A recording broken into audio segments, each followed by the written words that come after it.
Welcome to the newest episode of It's All Love with me, Alfie Dundas, and my guest today, Dominic McGovern. Hello. Hello, Dom. If you are listening to this, just take a second whilst we make some thumbnails and reflect and get ready for the episode and congratulate yourself on making a good choice. And if you're watching this, we're now just go straight down the camera. Big smile, big shock face. And then some sort of fake laugh, like, ha, ha, ha, ha. And we're into the pod. That's our thumbnail. That's so funny. Why don't you do that before the introduction for if you guys are listening? That's a good point, because then I'd have to edit it out and I can't be bothered. Well, why not just cut from here? Don't start messing with the format. I wouldn't do that. I wouldn't do that to your gorgeous listeners. Dominic McGovern, everybody. If you don't know Dom is, you are one of my favourite comedians. Oh, thanks. One of my favourite people. Thank you. A rising star of talent in comedy and writing. Some might say. I don't know. Don't know who they are. And you run I want to say monthly night in Soho called Slay 24. It's not in Soho, actually. It's in Whitechapel. It's in Whitechapel? It's in Whitechapel, yeah. At the London Hospital Tavern. So if you live in East London or on the Elizabeth line, which I know many people, first-time buyers do. Come down. It's really good. We have great guests on every month. But we're taking a month off in August to go to the Edinburgh Festival Fringe, where you will also be. I will be, and you're doing one show up there, but not as Slay 24 as... Well, I'm doing one show, a work in progress by myself, and then we're doing 2 Slay 24s with 6 fantastic acts over the course of 2 nights. I don't know whether I'm able to say who they are yet, but they're good. Are they top celebrities? They're top celebrities. Okay. It's Angelina Jolie, Miss Piggy, French, then Saunders on another night. They've had a falling out. And then Mike Myers, Shrek voice, and Mike Myers, fictional character from the horror films. It's funny because one of my first questions was going to be, you run a monthly night, Slay 24, what would your dream lineup be if cost wasn't an issue? I've just given an insight into your mind. Mrs. Piggy, your show, I've seen your set, and often you bring up Mrs. Piggy. Miss Piggy, sorry. Miss Piggy, Miss Piggy. Yeah, she's on the market. Yeah, she is. Her and Kermit never got married. Maybe they did. I don't know. What's the obsession with Miss Piggy? I just think she's the most glamorous woman alive. Sure. She's the most glamorous. Like, she has an unbelievable amount of self-confidence. She's got unbelievable amounts of self-confidence. She's like so beautiful. She's the editor of Vogue, but ultimately she is a pig who is only able to move because someone's got their fist up her ass. And in that way, what do you mean she's the editor of Vogue? She's Anne Winter. In the Muppets, she's 2011 when they read Vogue Paris. Vogue Paris. Her and Kermit have split up, and she's moved to Paris to be the editor of Vogue. What a glow up. That is the plot of the Muppets 2011. If you've not seen it, go and see it. Top 4 Letterboxd immediately. And how does she feature in your show? What's your take on She kind of I don't think she does feature in my show particularly. I just she's just sort of, she's my North Star. Okay. I found a quote somewhere online that said you described yourself as a prize hog. Yeah, I do. Is that a callback to Miss Piggy? I just think it's kind of like a blueprint for how to live your life. Like, even when you feel like a pig, you can still be like the phrase lipstick on a pig. Like, if you put lipstick on a pig, she becomes one of the most famous and glamorous women on the planet. Yeah, that's true. And aside from doing the comedy, you're now writing. You write for Chicken Shop Day, which I do on occasion. Yes. On occasion, yeah, which not is every episode, but just I think must be the biggest show on YouTube, or one of. Yeah, maybe. I think in the UK it only gets bigger, I guess, isn't it? But that's not really anything to do with me. And what do you do for them? You write additional like jokes, or it's all questions. Like, it's all when people find out that I write for it, they get like concerned because they think that like it's all scripted, but it's completely not. It's like all Amelia. It's all improvised, but I just write a couple of extra questions because I think with anything, it's good. I find it very confusing when people just write something by themselves completely, like without anyone else's input. So I just write a few questions for it, basically. Yeah. What have you managed? Are you able to meet any of the guests? No, devastatingly. You're not there on the day? No. They film it over the course of an hour or two, and then they edit it down to 10, 15 minutes. But it's all very like in and out, I think, is my understanding. And you wouldn't need me there. Although Yeah, I'd have that's loved true. when eventually when Miss Piggy goes on Chicken Shop Date, then I would love to be in the You can room. get it. No, what you've got to do is just get a big enough career that you can go on. Yeah. And then write questions for For Amelia myself. to ask you. Yeah, exactly. That's a huge show. I'm kind of bewildered by the ins and out of making that, because they make very few episodes, but every single one hits. But it's because, I guess it's because she's got a lot of, like, a huge amount of chemistry with Yeah. all of the guests, and also it's like a kind of like disarming but also very charming kind of interviewing persona. Like, it's kind of negging the guests but also flirting with them at the same time, and like hyping up what they're doing whilst also being Getting like a joke out of yeah, but by like being like, why wouldn't you want to go on a date with me? And is that like, is part of her success just knowing who she's going to vibe with? Because she does seem to have, like, when the Andrew Garfield one came out and everyone was like, this is real. Yeah. Like, this is real. They're flirting. Yeah, I think they were. Like, there must be people that approach them. I don't know if you've seen when Robert De Niro went on Off Menu. No, I haven't seen that, but Robert De he Niro has went- no idea what's going on.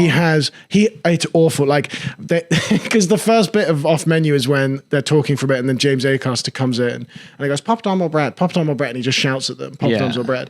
And what has clearly happened is Robert De Niro was on a press tour, and it's like that scene in Notting Hill, you know, where Hugh Grant pretends to be with Horse and Hound, Yeah. and they kind of get 5-minute slots. Clearly, he was on a day of 5-minute slots, and he's also 105 or whatever yeah, it is. he's knocking on. He's old, and suddenly it's like Ed Gamble and James Acaster sit down with him, and they start talking at the I think at the Standard Hotel, like in a fancy hotel lobby, and then James Acaster just screams, "Papa Tom's or bread," and he goes, "Whatever's good." And then they go, But "What's that is the answer. Like unless you've got like really strong feelings, like if it's really good poppadoms, I'd probably rather have them than bread. But on a day to day, I'd rather have bread. I don't want egg on poppadom. Robert De Niro's PR should be fired immediately. They went like, "Oh, what do you want for your starter?" And he goes, "Well, what's good at the what's good there?" And they go, "Oh," and you can hear them because they don't film that podcast. You can hear them realize that the next hour is going to be really rough. Yeah. And they're like, "Oh, well, you can have whatever you want, Robert De Niro." That's my James Acaster impression. Well, why is it? Well, yeah. Robert De Niro, you can have any stuff. And he goes, No. "Well, whatever the chef wants." And then Ed Gamble tries to save it by suggesting options. Oh no. But every single thing he suggests, Robert De Niro goes, "Yeah, that'll be good."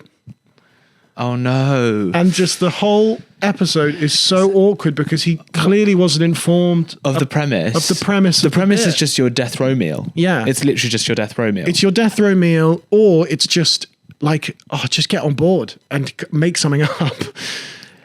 Yeah. I would just love one of Amelia's guests to just not play ball. Like But I Amelia think goes also, in. but also like it's visual. Yeah. Like Off Menu, they're not like sitting They you don't down in a film it. restaurant or whatever. Like Chicken Shop Date, you're in the chicken shop. And it is just an interview about their lives. Amelia just goes, Robert De Niro goes, "So would you go on a date with me?" And he goes, "No, I don't know you." Yeah. And you go, He'd be like, what would you have in the chicken shop? And he'd be like, I don't know what's good. What's the chef doing? It's like, well, it's a bargain bucket, my do friend. you like chicken? Yeah, if it's good. Yeah, it's good. Also, yeah, if it's good is the answer from a man that hasn't had to order in about 40 years. Yeah. He hasn't cooked for himself. He hasn't cooked for himself. He hasn't seen a menu. They just, every time he goes to a restaurant, he goes in via the back door, and then they give him a sampling of Which is whatever like, he wants. is that a life that you want? Yes, to have- that's the point of this podcast. To get there, but like also like a life without like any kind of choice or direction or kind of agency over the way that you're like shaping your way through the world. If someone is just literally piloting you through all the time, like it's so nice to have someone do stuff for you, obviously, but every single moment of every single day. I would hate to one thing I think that's very lucky about comedy, although neither of us really have to worry about it yet, is like even the really famous comedians can go abroad and no one knows who they are. Yeah. Like I've seen videos of like Central C in Japan, and like no one speaks a word of English, and they know they're obsessed with him. Whereas there's no way Acaster's getting that treat. I'm sorry to keep bringing this back to James. Yeah, I know. What is your obsession with James, him? if you're watching this, which you're not, please come on the pod. But like, there's no way people in Japan start shouting poppadoms or bread as he walks down the street. People are obsessed with James Acaster. are Men obsessed. love James Acaster specifically. He's- Katie Norris has a really funny song about it. About how much they love. I know Katie. Yeah. About how men specifically love James Acaster. I think that. Yeah. Well, I think it's the aloofness. It's the mock the weak. Yeah. Oh, Dara, what do you do over the too? But also it's kind of the time, it's exactly that time, like the sort of pre-pandemic, like mid to late 2000s, there was still like I don't know, like there was like, he was part of like that new generation of Era. comedians that came up then, like the kind of like Rhys James and like went on like, and they all have quite a lot of chemistry and like a lot of them are men. It was before like people started realizing Before that women were involved in comedy. it's before women were invented actually. Eve ate the apple. I think it was in like 2017, 18. Yeah, because it was before the 2018 World Cup. Yeah, it was. But which is why they had to put the World Cup in Qatar.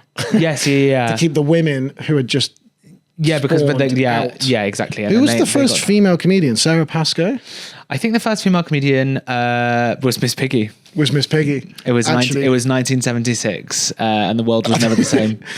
I've got a section later. Well, we'll get to it, but I wish I'd put Miss Piggy in it now. I don't know anything about the Muppets, but I'm getting the feeling that I don't even have. I haven't got hugely strong feelings about any of the rest of the Muppets. Although I do sort of, there is I have so much lore on Miss Piggy, but I haven't got it in any kind of show yet because I don't know how to earnestly make jokes about someone that I respect so much. Sure. Do you know the person? Would you call them the actor?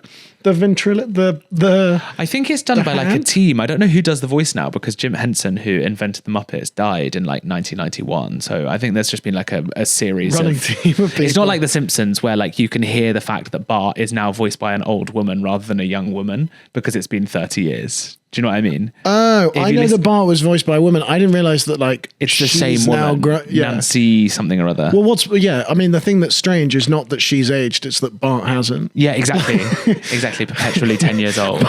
Bart with a cigarette. Yeah, Bart's got on a like divorce. Bart's got a bit of smoker's cough. Yeah, tweeting women can't be funny. Yeah, Just endlessly watching Acast. yeah, exactly.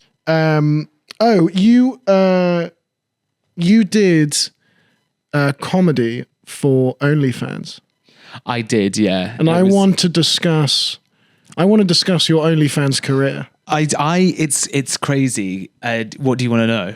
I want to know what that is because I was unable to watch it because I haven't So OnlyFans paid the top dollar. the top dollar. I mean, like my OnlyFans creator profile is someone somewhere still in the ether. And for whoever's listening or watching, obviously it's not that kind of OnlyFans profile. OnlyFans didn't start as like a porn. Am I allowed to say porn, or do you have to like put a corn emoji in front of it? No, well, we've said it, and We've said it now, and okay, I whatever. mean, if the views are down, I'll blame it on that. Exactly. It was so like OnlyFans didn't start as like a porn site. It started as like a kind of Patreon system where it was like paid subscribers for whatever basically, and it was only in the pandemic when everyone was at home jacking it Bored. that people started like really utilizing it for that purpose. Filth. For filth and like feet stuff, I guess that's filth in many circles. Yeah. But so in 2022, no, before then, in like 2020, maybe they started this thing called OFTV, which is OnlyFans TV, which is like their own online TV channel, and they started this competition where it's called like the OnlyFans Creators Fund. I don't know whether they've done it since 2022, to be honest, but they each year they took a different profession. So like one year it was like bedroom people who made music in their bedrooms. One year it was like fashion designers. Bedroom creators. Yeah, bedroom. Well, exactly. Well, you could go the wrong way. Yeah, it's being co-opted already. Yeah. I think. Bedroom. It was bedroom comedians. Bedroom pop. But they made this TV series. And it was like a competition reality series where they got 10 people of each profession and put them into like a competition scenario where they had to do challenges each time and get to a final. And then I did the comedy one. We filmed it at the end of 2022.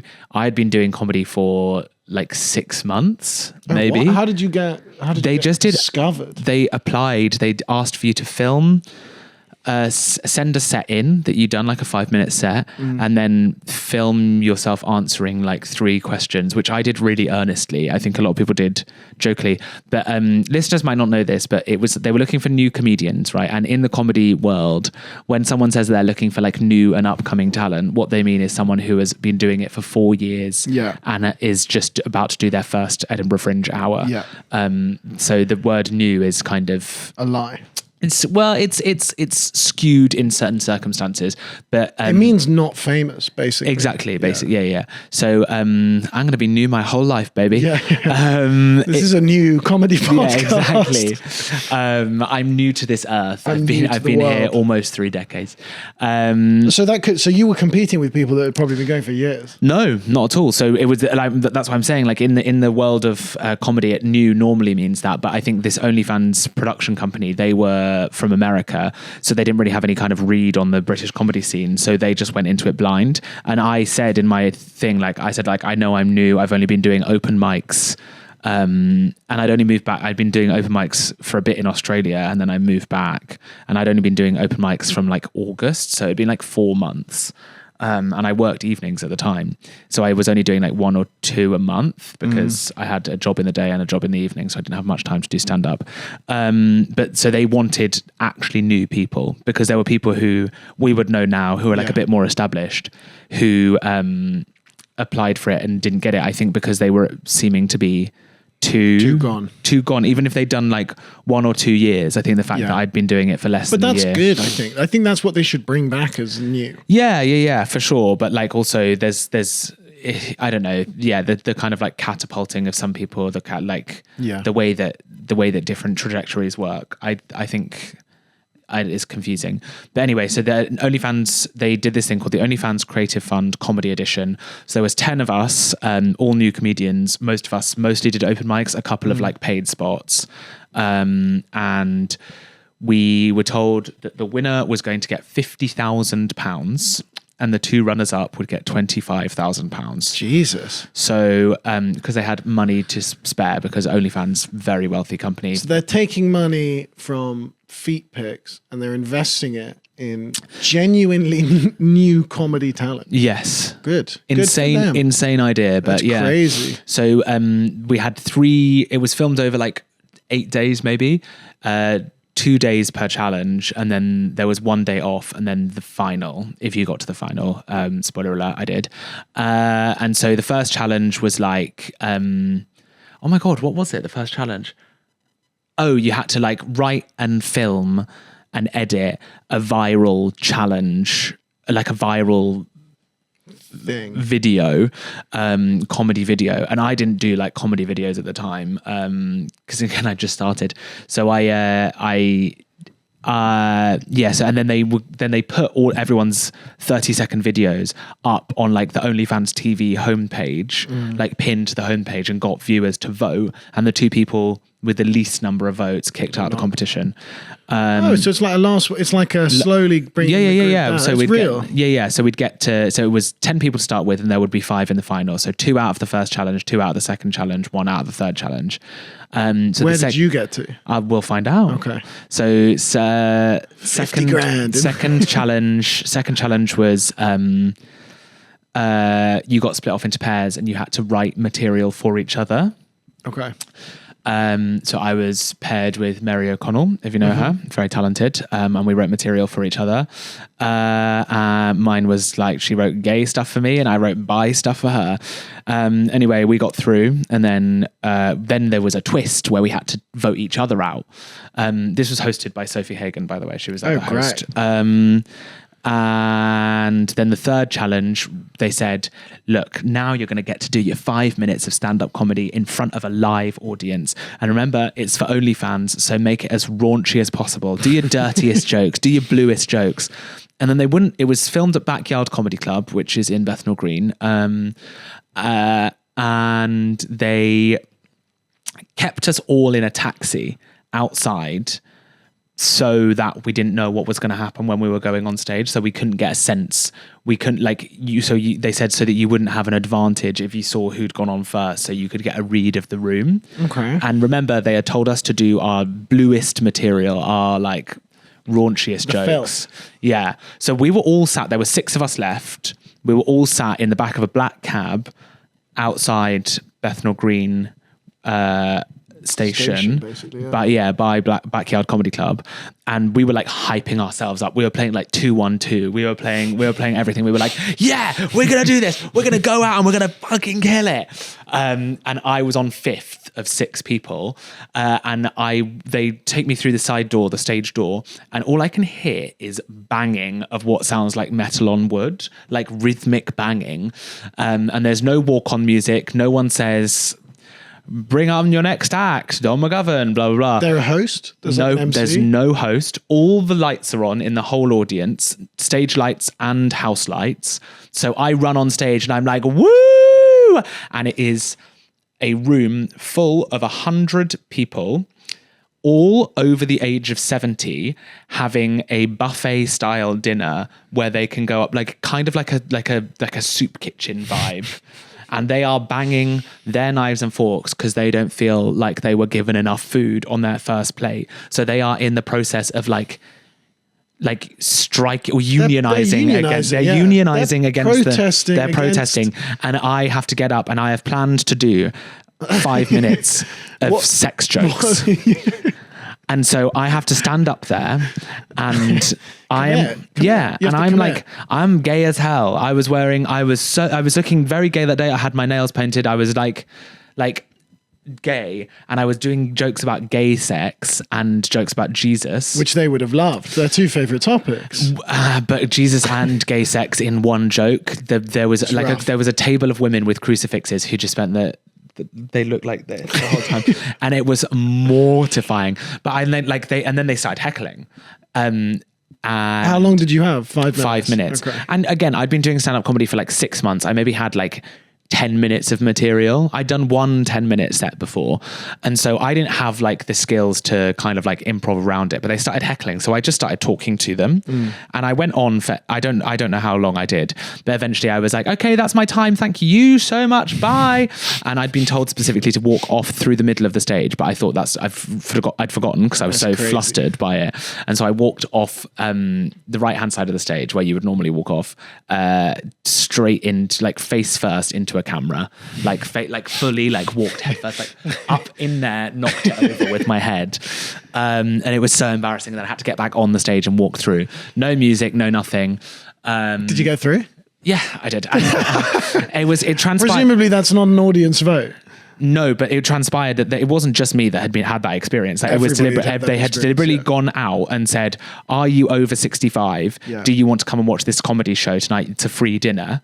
And they told us deliberately to do our raunchiest material so it would go over really badly. From OnlyFans. Yeah. But in the moment, it was just so awful. Humiliating. And so they took me out into that, and I was like so viscerally frustrated and upset by it. And then they kept me in like there's like 2 sets of double doors before you go out into like the bar area where they were filming everyone's reactions, like the acts' reactions as they came off one by one. Yeah.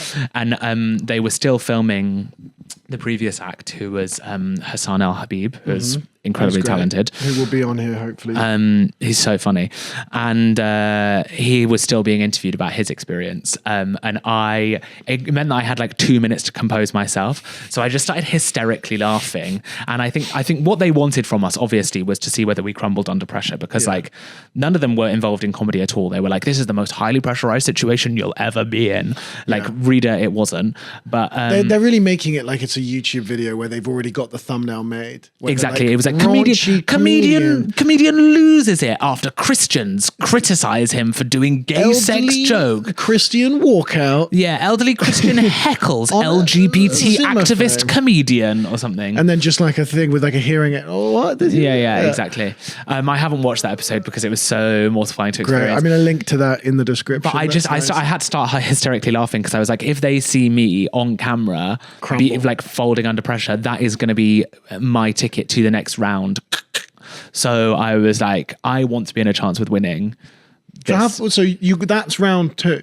That's round 3. That's round 3. So you got to First the top round. 5. First round was viral video. Second round was writing material for each other. Third round was the sex elderly. jokes in front of old people. And then there were 6 of us left at that point, and they said only 5 of you can go through to the final. And we were like, look, you fucked us over here big time. That's not like a test of our talents. This is all off camera. And they were like, yeah, fine. And you're all going through. So then you guys unionized against exactly. OnlyFans. Yeah, exactly. And look where it's got me. Look where it's got you. Where did you end up in that top 5? So the final is 2 days later. It's 10 minutes of material at Hoxton Hall. It was the second time I'd ever done a 10-minute set, but I was keeping that quiet because I didn't want to be seen as like the underdog and like not worthy of winning a prize. So we were told on that morning that the final prize has doubled from 50 grand to 100 grand. The 2 runners up will still get, because they've got fucking money to throw at it, just to like add stakes. Maybe they felt bad about the I don't know. No, humiliation ritual. I think because they'd always planned it, and that was like a final twist. But we were like, that's too much money to be giving stand-up comedians. Also, it's no longer. Did it get? I mean, I'm aware comedians are always friendly when they do competitions, but when you have like life-changing money involved, people do get a little bit. I was very stressed. It was like the biggest gig of my life. I'd never done comedy to that many people before. Judges is Jamali Maddox, London Hughes, and Mae Martin. Cool. Judging this, and so we get up and do it. I'm on first. I was like, fuck, I'm on first. That's gonna annoying. fuck everything over. And the host, Sophie Hagen, was too ill. I think they'd had COVID, maybe. So there's no MC. It's this guy called Jack Guinness, who's lovely. He's a presenter, but he's not a host, like a live comedy host. So I just have to go on and be like my own warm up, basically. And I can't lie, I did an amazing job. I did an amazing job. I killed it. Got him going. I killed it, and it was the first moment that I'd been on stage, and I was like, okay, maybe I could keep this going for a while. My jokes are better now than they were then, but like.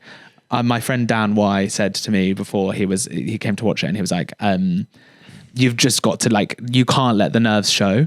And Mae Martin also said, if you've got this far, what's the point in not leaving it out on the floor? Yeah, and I was like, that is tea. Give it 100%. Anyway, so we all did it. We all had a really good gig, basically. And then it comes down to the final. They sort of like pick you off one by one, being like, sorry, you're not through. Sorry, you're not through. Who do the 3 judges? The 3 judges. Not the audience. The host. No, it's the judges. The judges make up the entire vote. But it's obviously audience reaction is based on it. Sure, yeah. So I end up coming runner-up with Zoe Brownstone, who's also a very talented comedian. Yeah. And then Mary O'Connell is crowned the winner. So Mary won the big prize. Mary O'Connell won 100 grand from that. Yeah. I'm getting her on the sofa. That's Yeah, good get to her on know. the sofa, And you yeah. guys got 25, or did yours go up to 50? No, ours stayed at 25. Oh, that's gutting. That's still... Hey, I got 25. It allowed me to quit my evening job. I had 2 jobs at the time. That's amazing. And now I do this... I get some of a living out of this. And so it's that must be the biggest prize in comedy, because It's the biggest ever prize. biggest prize in comedy is 10 grand. Yeah. And they keep going on about how it's the biggest prize in comedy. Yeah, it was the It's biggest not the ever, biggest yeah. prize in comedy. This is much more impressive. Yeah. I wish you got to find companies that like Apple, Amazon, OnlyFans that make so much money from something else. Yeah, that exactly. The comedy 100 grand is just nothing to them. Who's in charge of Apple now? Is it Tim Cook? Tim Cook, yeah. Tim. Timothy. Tim. Hey, Tim. Hey, Tim. Sister to sister, give us some money. I know you got it. I know you've got fucking loads of money, Tim Cook, because you keep changing the ports of the charger. Now the bit that goes into the phone used to be the bit that goes into the computer, and the bit that used to go into the phone is meaningless. I can't charge where am I meant to fucking charge my phone now, Tim? Give me some money. Or send Dom a new iPhone so that he doesn't have to buy the old cables. Or send me 10 grand 10 so I can grand. buy 2 iPhones. I don't know how much they cost. I wait until mine completely dies, and then I buy it off musicmagpie.com.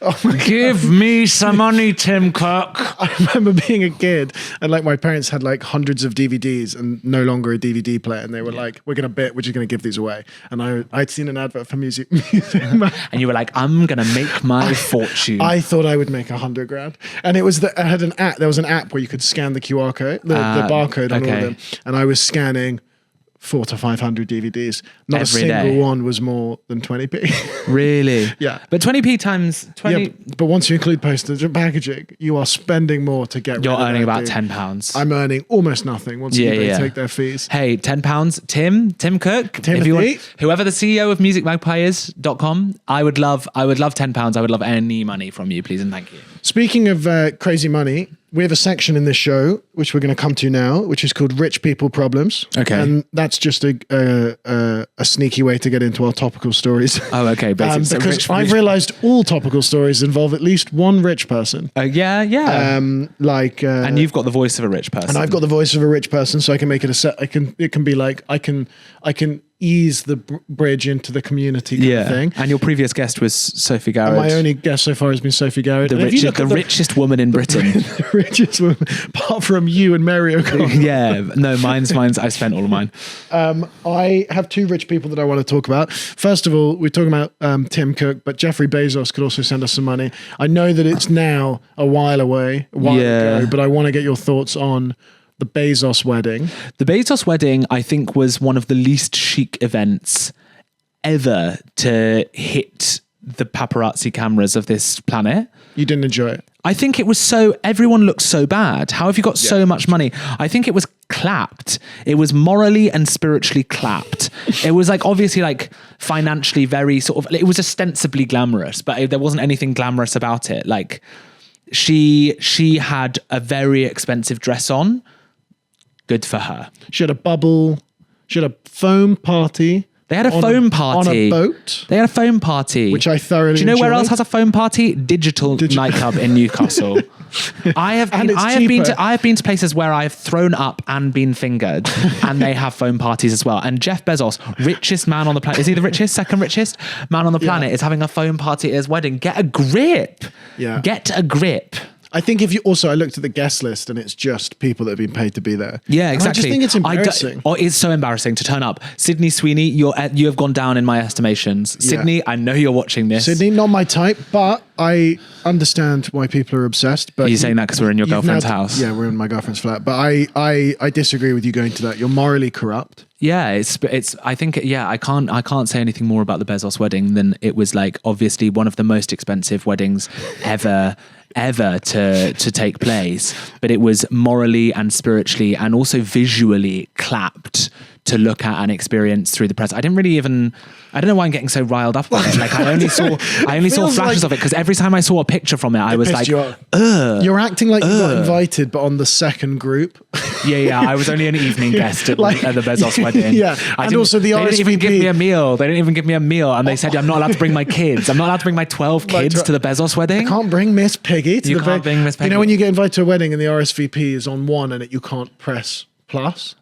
That might be a rich people problem that I've just brought in. What do you mean? Like I get invited to a lot of weddings, and if you're a part of the group, if you're like a serious player and you're really friends with the bride and groom, on that paperless post, it'll say please RSVP, and then there'll be a box with a number in it, like 0, 1, 2. You can press up or down how many you RSVP to. But if you're not a close friend, they'll send it to you, but it will just be locked on one. Okay. And the minus button will be there, so you can say 0, but the plus button will be grayed out as if to say... That actually feels like an oversight from the ones where you've been able to edit it, because like what fucking wedding is allowing you to do a +3?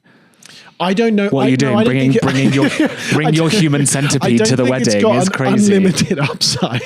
I think it's just like it's on 1, but you can up it to 2. You could up. In what situation are you bringing 2 people as a +1 to a wedding? No. If you've got a child. Total number of attendees to RSVP. It's on 1. I thought you were talking about like up to 2. I'm bringing my thruple to the wedding. I'm bringing my polycule to the wedding. It's like Lembit Opic. I'm going out with both cheeky girls. One wedding that I do want to talk about, and she is rich, although it's not. I think she deserves it. So this is not a slate. But Charli XCX's wedding. Talking of Hoxton Hall. Did you gig in Hoxton Town Hall? No, because that's where she got married. She got married at Hackney Town Hall. Fuck. Okay. Wow, the inner Battersea is really jumping out. That's not good. Everyone's like, just another fucking straight white guy with a podcast. Yeah, but I know who Charli XCX is. Hackney Hall. Hackney Town Hall was where she got married, and then I think she just went across the road. Surely she's going to do some big fuck off wedding in like Italy or the south of France or somewhere after this. It did seem like a press, like the photo of them having a cigarette in the wedding dress with the Lime bikes behind them. As much as I love her, I was like, if that's a coincidence, you are the most authentic artist I've ever heard of. Yeah. If it's not, I don't think it's. I think fake. I don't think it's. I think it's neither a coincidence nor not a coincidence. I don't think it's staged. I think it's like. I think that's like like loads of people nowadays have like a legal bit of the wedding before they go off and have their like big Bezos wedding. Yeah, but before Sydney Sweeney comes along. Yeah, and they go to the phone party together. But I think so. Like all the photos of them outside Hackney Town Hall, that's just how people do it. I live near there, and like all the time. But the one with the cigarette where they're sitting outside and the line bikes in green. Yeah, everywhere in London has 1,000 line bikes parked there. You think it's just a coincidence? There's loads of pictures like that. I think they just wouldn't notice it. I think unless it's Charli. Unless it was Charli XCX, because everyone associates the color green with her so much. Yeah. And also, I think it's a case of like, you know, like some men are born great, some have greatness thrust, some have become great, and some have greatness thrust upon them. That's Kung Fu Panda, I think. Yeah, it was. Yeah, it's Master Shifu who says that. The past is a mystery, but today is a gift. That is why it's called the present. Yeah. I think it is like she is a case of like a self-made myth. Like she obviously decided somewhere between 2022 and 2024 to like become the kind of patron saint of people who smoke Vogues and like put their pick pool in the basket of a Lime bike while they're like cycling from Broadway Market across London Fields up to Clapton. Yeah, like she's and she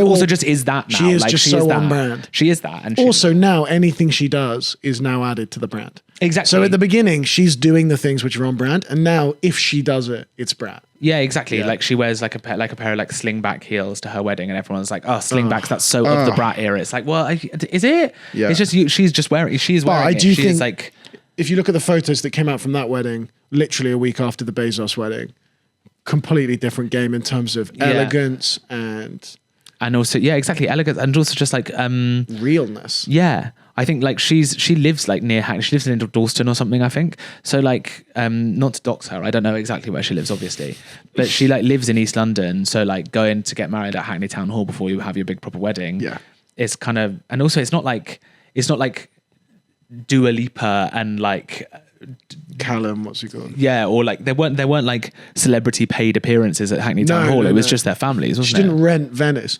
She could have rented Little Venice. That'd but that's not even close to being east enough. If it's west of Liverpool Street, you may as well be fucking dead. You may as well be fucking dead. You may as well be out of here. The final rich person I want to get your thoughts on, because you've gone viral. Have I? A few times. Have I? In the social media sense. Oh, okay.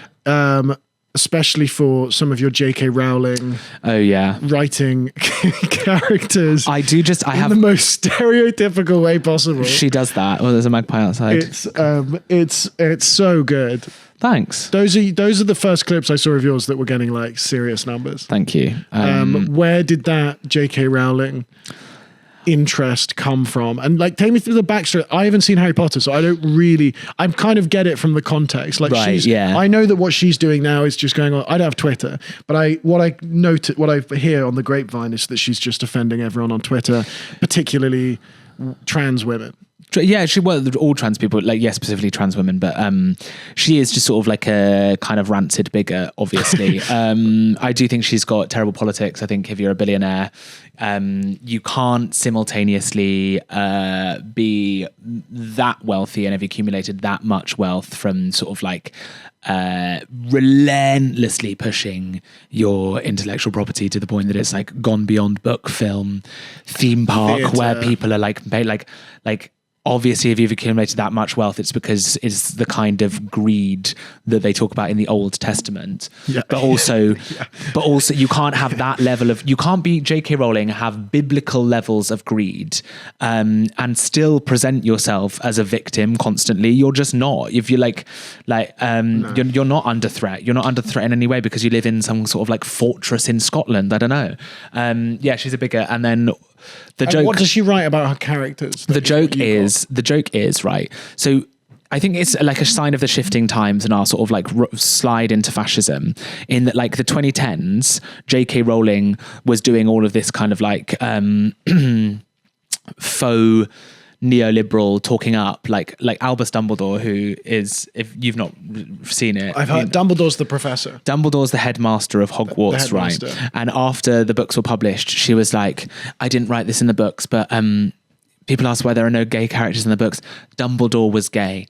And it's a mark of extreme progress that I have kept this a secret until 10 years after the last book came out. And in the show, Dumbledore's not. No, there's nothing. It was like her way of sort of like clawing back like accusations that there was like homogeneity in the books. No one can go deny it because Dumbledore had no love interest in the film. Nothing. So you can sort of go. And it's all like retroactively put in there. It's all made up. Yeah, exactly. It's all made up. It's all made up. But also like everyone was like, oh, all the characters are white, and she's like, well, I never said that Hermione wasn't white. Yeah. She's got curly hair. Yeah. That could have been an afro. And it's like, well, you didn't think that, did you? That's a stretch now. Exactly. And then, but like all the characters, there's this character called Cho Chang. The only Asian character in the book is called Cho Chang, and people were like, obviously, like they were like, wait, well, is in first name Cho, second name Chang? Yes. In Harry Potter? Yeah. Which is just like, that's I the first no order. Yeah, that's so fun. I mean, that's awful. And obviously. Also, the only black character is called Kingsley Shacklebolt. Shackle and Bolt. Wow. It's not great. And then it's not like the worst thing in the world. Obviously, like her current constant spewing of hate is way worse than the characters that she wrote. But then there's one character called Seamus Finnegan, who's the only Irish character. Oh my God. Like she may as well have called him like Pint O'Guinness. Paddy O'Guinness. Yeah, Paddy O'Famine. Paddy Cork Seamus O'Guinness. Like IRA. Yeah. Initials IRA. Yeah.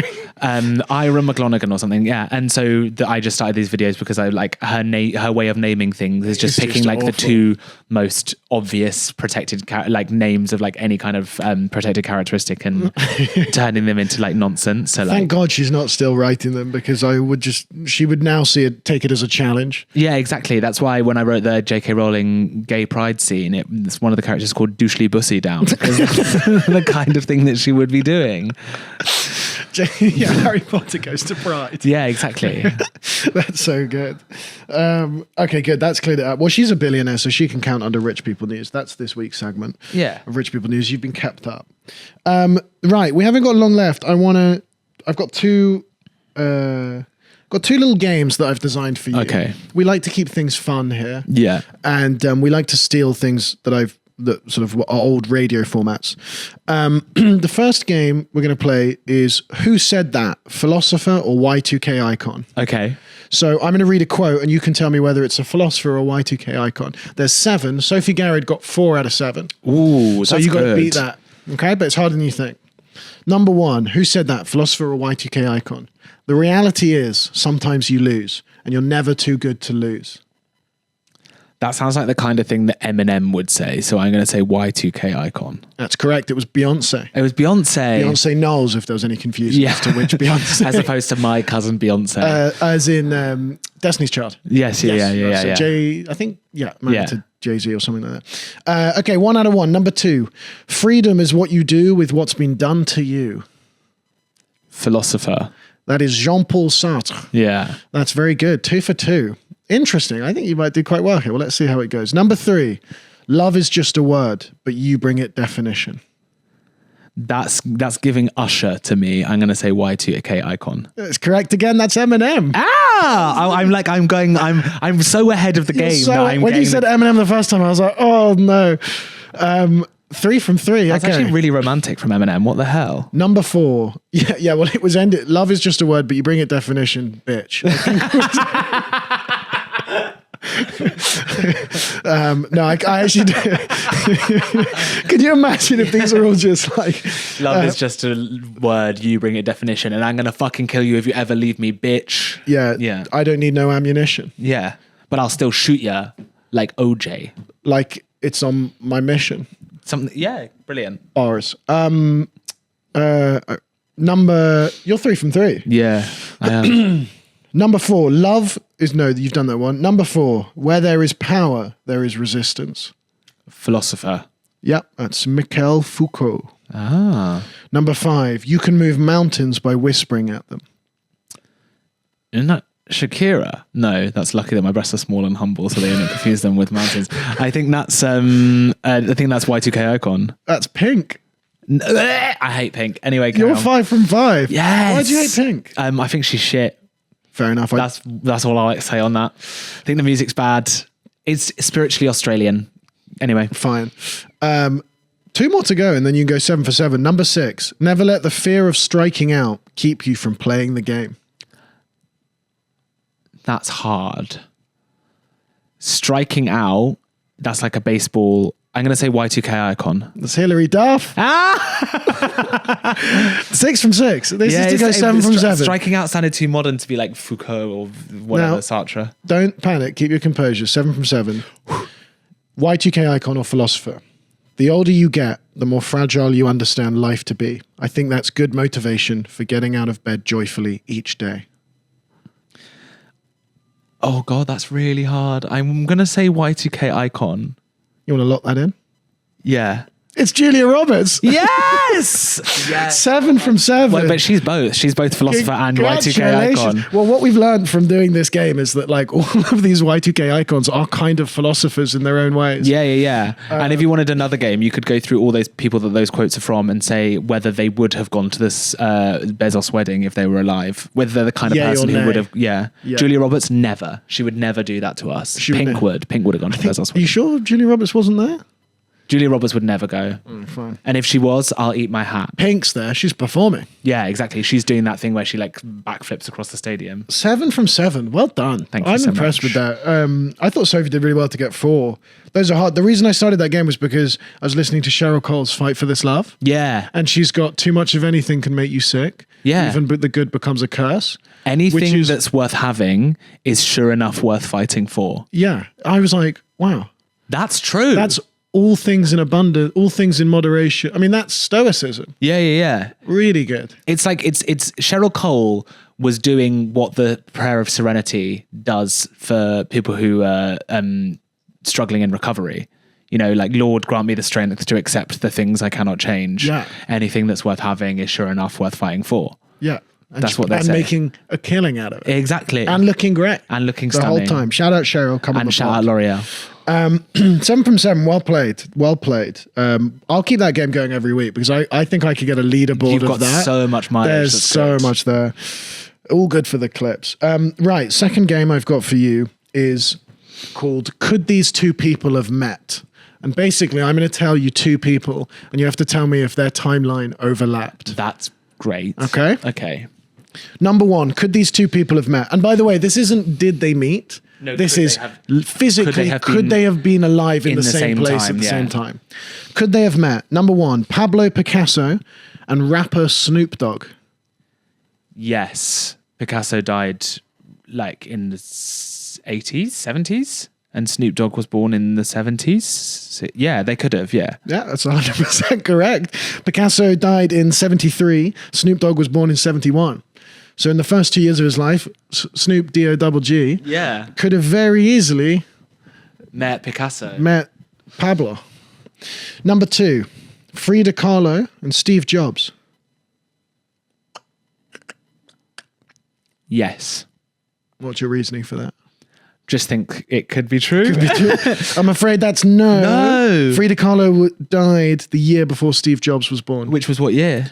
She died in 54, which I just know off the top of my head because I'm a feminist. Yeah. And Steve Jobs, who I don't care about because I'm not a tech bro, was born in 1955. I should have known that. You should have I known went to that. the Frida Kahlo Museum this very year. In Mexico? Yeah. So I've been there, Mexico City. Yeah, it's beautiful. Like It's her wonderful. house. Yes. Yeah, it's beautiful. Yeah, and Casa Azul. I've also been to the Apple offices in San Francisco.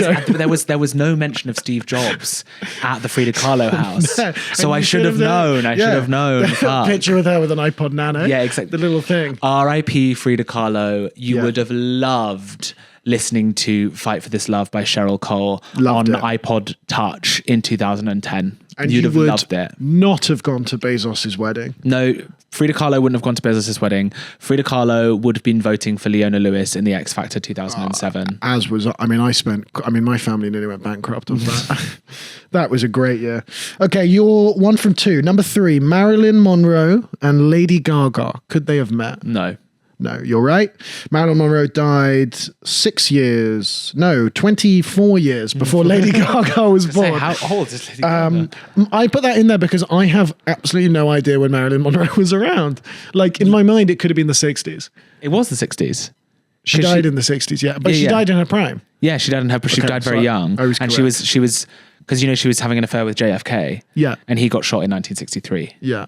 Okay. People think I'm thick. Yeah, what? People Yeah. think I'm thick, but I'm intelligent man. People have been saying that behind People your have been saying that behind my back and to my face back. Yeah. And either side of my head. And It's in been the a comments, yeah. 360 view of people calling me But thick. they assume if they say it behind you, you won't realize who it is because I'm you're thick. Yeah. Okay, you're With 2 two from Cs. 3. You're 2 from 3, 66% because I'm smart. Number 4, James Baldwin and Tupac Shakur. Ooh. Two sort Yes. of leaders in a way of Yeah. the movements. Two singular minds. Two singular intellectuals. Two fantastic wordsmen. outspoken poets. I'm going to say yes, they could have. Yes, with certainty, I feel They absolutely could have. they lived. Like Baldwin didn't die until Baldwin died in 80 something. 87. 87. Yeah, and Tupac was born in 71. So they Yeah. had a 16-year overlap. Yeah.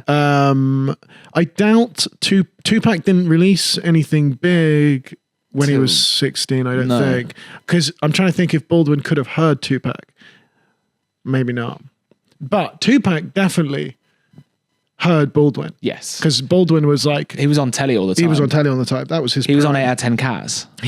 yeah. Does countdown. He was, James Baldwin was the first ever guest on Mock the Week. That's how long it was running. Also, for. you know Taskmaster, Little Alex Horn? Yeah. That used to be... James Baldwin. Used to be Big James Baldwin. Big James Baldwin. And the tasks were very different. Yeah. Finally, now this isn't a could they have met. Could Michael Jackson have owned an iPhone? Michael Jackson died in 2009. Yes, he could. Michael Jackson died in 2008. Did he? But the iPhone came out in 2007, so you got the right answer. Oh my God. Whoa. What a roller coaster we've been through. That is 4 from 5. 7 from 7 and 4 from 5. That is insane numbers you've been putting up. Thank you so much. In the mini quiz. That's what, 11 out of 12? If you'd got that wrong, you would have just undone all that work. Would have been 7 from 7. We're going to continue with Who Said It First, Philosopher or Y2K Icon. We're going to have it's that every really week. And I'm going to create here That's a really fun game. I'm going to be playing that with both of them. Those are good. I'm going to get the Top Gear fastest lap leaderboard thing. That's straight culture, unfortunately. I can't. You can't be. Sorry. That's actually such an. It's an act. It's an act of like Aggression. homophobic aggression to turn to a gay person and say, "Do you know the Top Gear? Whatever you were going to say." I actually do know what you're talking about, but I'd rather kill myself than admit that I'd ever seen an episode of Top Gear. I just watched it in the background whilst I was Wanking. watching, listening to Charlie. Yeah. That's my go-to thing of like trying to get how do I relate to gays and women? Yeah. Charlie XCX. Well, the girls and the gays. When I'm with the girls and the gays, I'm like, oh, I know who Charlie X is. I bumped into you at a Charlie XCX concert. That's true, and I want that on record because I don't think people will believe that I was allowed in. Yeah. You might think that this is all for clout. I was at that's real. Yeah, I was at In the Copper Box Arena, Hackney. Yeah, which is where a lot of people don't know this. Charlie XCX got married. yeah, exactly. It's at all the Copper lived Box round. Arena in the Wick. Yeah. Dom, thank you very much. Thank you for having me. Almost perfectly out of time.